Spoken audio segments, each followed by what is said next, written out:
तर आज आपण इयत्ता 7वीचा सराव संच 32 सोडवणार आहोत. तर बघा एकदा आपण मागच्या व्हिडिओमध्ये काय बघितलं होतं, तर पद म्हणजे काय काय बघितलं होतं, पद बघितलं होतं. ठीक आहे. आपण मागच्या व्हिडिओमध्ये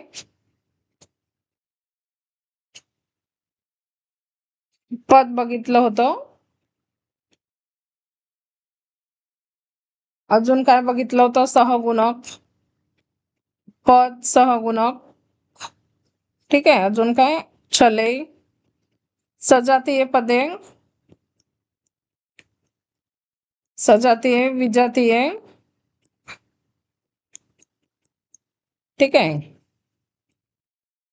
आपण इंट्रोडक्शन व्हिडिओमध्ये हे बघितलं आहे.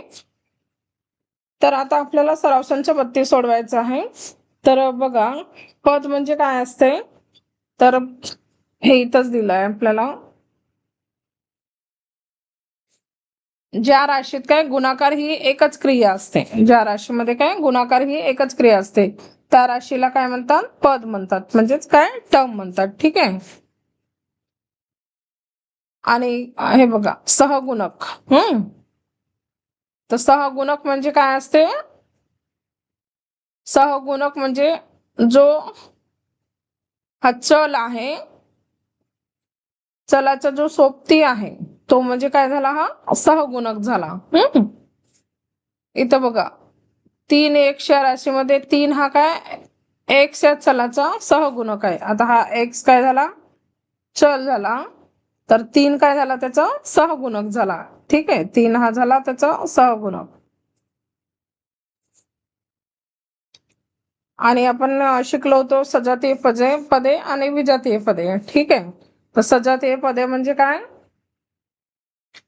ज्याच्यामध्ये काय चल समान असतात आणि चलाचा काय घातांक पण समान असते, ते म्हणजे हे बघा इथं सजातीय पदे. आणि जिथं काय चल, हे चल आणि त्याचा घातांक काय असतात, दोन्ही भिन्न असतात, त्याला काय म्हणतात, विजातीय पदे म्हणतात. हे बघा, ज्या पदातील चले व त्यांचे घातांक समान असतात त्या पदांना स्वरूप पदे असे म्हणतात. आणि ज्यांचे काय वेगळे वेगळे असतात ते म्हणजे विजातीय पदे झाले. ठीक आहे. आणि ज्या काय चलाला सहगुणक दिलेला नसतो त्याला काय असतो, एक असतो.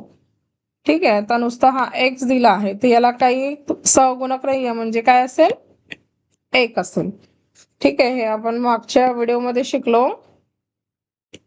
तर तुम्ही जर तो इंट्रोडक्शन व्हिडिओ बघितला नसेल तर याआधी इंट्रोडक्शन व्हिडिओ बघून घ्या, त्याच्यामध्ये फार डीप असं शिकवलेलं आहे. आता आपण आपला सराव संच सोडवूया. तर सराव संच बघा, आता सराव संच काय आहे,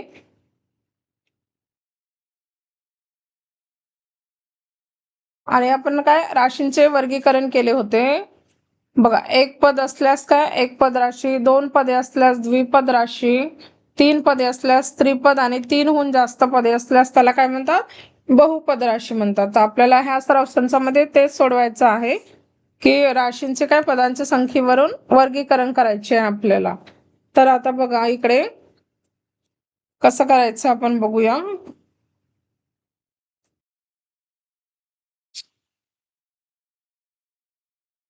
तर आपण इथं इथं बघूया, आपण आपण इथं क्लासिफिकेशन करूया. इथं काय एक पद राशी, इथं एक पद. पहिल्यांदा एक पद राशी करू. एक पद राशी म्हणजे काय, ज्या राशीमध्ये काय एकच पद असते. तर बघा प्रश्न काय आहे, x7x काय आहे, 7x 5y मायनस 7z. ठीक आहे. 3x³ minus 5x² minus 11. Fourth आहे 1 minus 8a minus 7a² minus 7a³. आपल्याला इथून काय बघायचं, एक पद राशी. तर आपण याचं एक पद म्हणजे काय, एकच पद असते तिथं. तर आता पहिल्या एक्झाम्पल मध्ये बघा काय आहे याचा आन्सर बघा काय काय येईल. तर इथं 7x 7 आणि x या दोघांमध्ये गुणाकार आहे म्हणजे हे काय एकच पद झाले, हे एकच टर्म झाली. म्हणजे इथं काय ह्या राशीमध्ये एकच पद आहे म्हणून ते एक पद राशीमध्ये येईल. आता अजून दुसरा आहे का बघा. आता ए आणखी काय आहे ए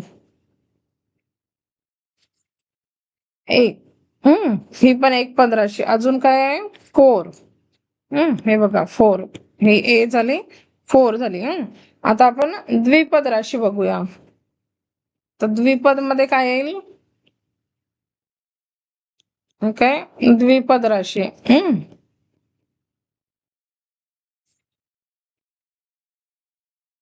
द्विपद म्हणजे काय तिथं काय दोन पदे असल्यास पदांच्या संख्येवरून काय असते राशीचे नाव. तर इथं दोन पद बघायचे. आता नंबर 2 बघा 5y -7z म्हणजे बघा इथं हा एक पद झाला आणि हा एक पद म्हणजे काय झाली ही द्विपद राशी झाली. ही काय झाली द्विपद राशी झाली. आता अजून दुसरी आहे का हे एक आहे 5m -3 हे 5 नंबर. ही झाली 2 नंबर. 5m ही एक पद झाली आणि हा एक पद झाला. अजून आहे का इथं नाहीये. आता आपल्याला काय एक पद झाली द्विपद झाली. आता त्रिपद राशी शोधायची आहे.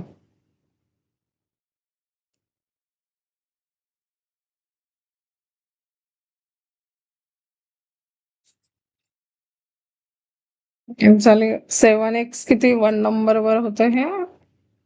ए किती नंबर वर होतं हे 6 नंबर आणि 4 होतं हे 7 नंबरला. ठीक आहे. आता एक पद राशी झाली द्विपद झाली. आता काय शोधायची आपल्याला त्रिपद राशी शोधायची आहे.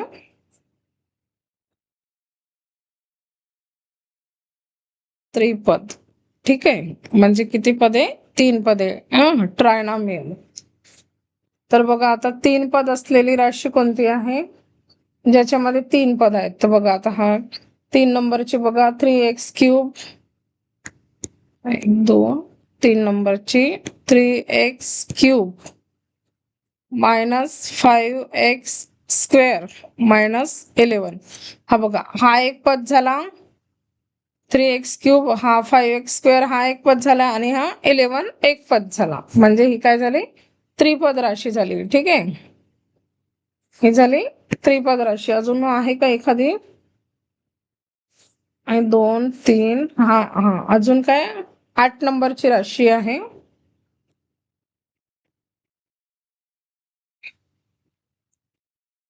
(3y² -7y +5). ठीक आहे हा एक पद झाला त्याचा. हा दुसरा पद आणि हा तिसरा पद म्हणजे किती पदे आहेत त्याच्यामध्ये 3 पदे आहेत. म्हणजे ही त्रिपद राशी झाली. आता बहुपद राशी आहे का ते बघूया आपण. आता 4 नंबर काय बहुपद राशी म्हणजे ज्याच्यामध्ये 3 पदापेक्षा जास्त पद असतील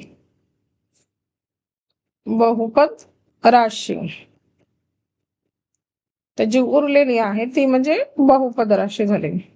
तर बघा आता कोणती राशी उरली आहे आपल्याकडे. ही झाली 4 नंबरची राशी बघा. 4 नंबर 1 -8a -7a² -7a³ म्हणजे बघा हा एक पद झाला तुमचा 1 हा 8 आहे दुसरा पद झाला हा तिसरा पद आणि हा चौथा पद. इथं की 3 पदापेक्षा किती जास्त पद आहेत म्हणजे ही काय झाली बहुपद राशी झाली.